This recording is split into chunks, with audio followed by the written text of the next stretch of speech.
Jojo Abot, a singer slash entrepreneur slash advocate of all things.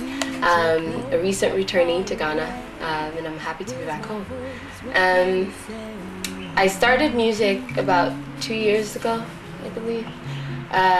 It's not something that I saw myself doing growing up. A lot of people have the pleasure of anticipating their future, or the pleasure of kind of dreaming their way into their destiny. It didn't quite happen that way for me. It was more of a surprise, here you go, people can actually stand your voice. So it was more that. It was more of a gift that I had to accept. But beyond that, once I had decided that this was something that I wanted to pursue, it was then the next phase, which was figuring out how to do it and how far I wanted to take it. I think it's very much a struggle and very much a test to be a creative and an artist, especially in Ghana. There's so many challenges, there's so many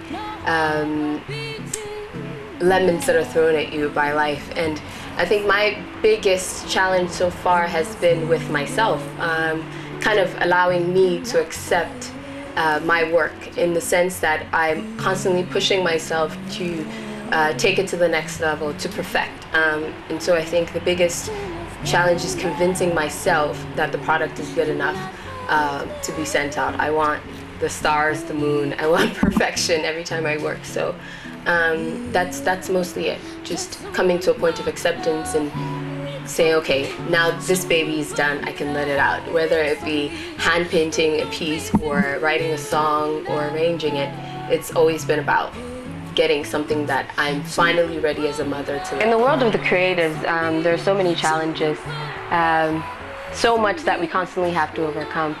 And I think for me, my biggest challenge on a daily basis is coming to the point where I, as a mother, am ready to let go of my art or let go of my creation into the world, because you always are wondering how people are going to perceive your art and how they're going to interpret your art or how they're going to absorb your art.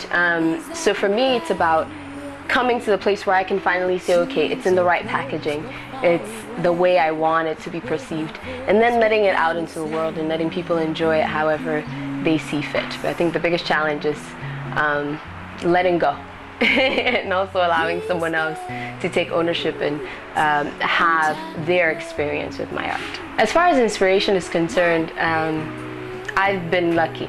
I have lived in different areas, I've seen different things, I've encountered different people, I've interacted with different people, to the extent where I feel like I am immersed in the experiences of not only my peers, but people beyond my age group. Through my daily interactions, I go from the market to the restaurant, to the village, to the city, to outside of Ghana, and I pick up stories. I hear about people's experiences, and that somehow always inspires some kind of work, whether it's by way of fashion or art. I think that for the most part, as an artist, your biggest strength is in your ability to observe and take in things that happen around you. We cannot afford to close our eyes for a moment, because that's probably when you miss your biggest inspiration. So I've come to a place where when I'm experiencing something, I urge myself to fully immerse myself in the process in order to be inspired. My tradition, I'm an Ewe. I'm definitely inspired by that in terms of the structure of my music. A lot of it gets its roots from there.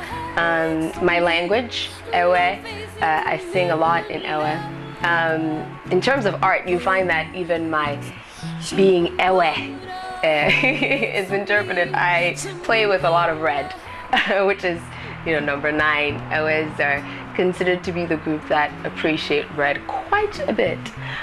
So even that is interpreted by way of my art. So everything, everyone, every experience, every minute serves as inspiration. The world is my inspiration, just as it's been for artists before me and those who come after me. The power of the human imagination is quite, it's quite amazing and fascinating.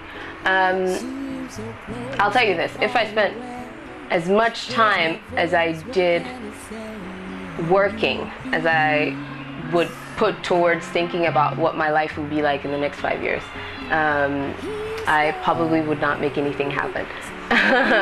I don't afford myself the luxury of daydreaming too much. I believe that I've come this far by actually doing things, and so I act based on my immediate passions and my immediate thrills and my immediate curiosity. So what I'm going to be doing in the next week, I can't even begin to tell you. I was in New York when I got a call to do a film, and here I was in Ghana. I mean, anything can happen, and I'm one of those people who is willing to kind of go with it. I know ultimately what I'd like to accomplish, which is share my music with the rest of the world. How I'll end up doing that, I don't know, but hopefully in the next 5 years, a lot more people would have heard my story and the story of the people that I've encountered, and you know, that's as much as I can hope for, to have my music touch people all over, to have my art mean something to people all over, you know, the world. If I were to dream that far, I see it all happening just as God designed it, and I don't know what that is, but I'm excited just as much as you are, I guess. Young women out there in the world, take a risk. Women, so often our emotions get involved, we overthink things and we hold ourselves back.